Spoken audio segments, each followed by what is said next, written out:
قال النبي صلى الله عليه وسلم من كان له سعة ولم يضح فلا يخرجن فسلانا إلى آخر الحديث أو كما قال عليه الصلاة والسلام. محترم উপস্থিত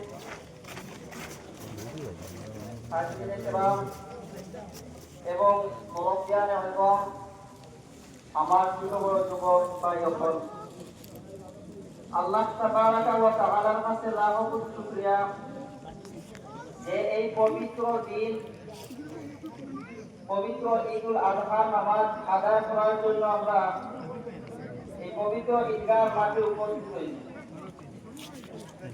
তার কারণে আমরা দিন থেকে একবার শুকরিয়া করে আদায় করি আলহামদুলিল্লাহ।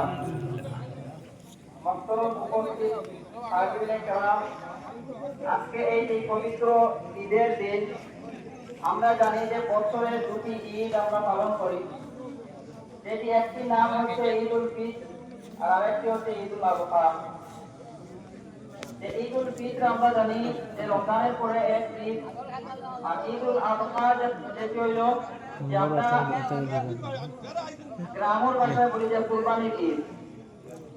যে এই ঈদ এত পবিত্র একটা দিন, যে ঈদের দিন অনেক মানুষে আল্লাহর ভালোবাসার জন্য অনেক তার জান মাল কুরবানি করে।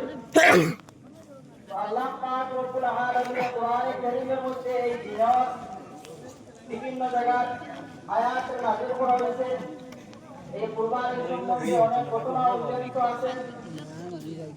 তার কারণে আল্লাহ পাক রব্বুল আলামিন কোরআনে কারীমের মধ্যে আয়াত নাযিল করতে সামান্য আমাদের হুজুর উপস্থিত হয়ে গেছেন। তার জন্য আমি শুরুতে একটি আয়াত তেলাওয়াত করছি যে আল্লাহ পাক রব্বুল আলামিন কোরআনে কারীমের মধ্যে ফরমাইছেন, লা ইয়ানালুল্লাহু লুহুমুহা ওয়ালা দিমাউহা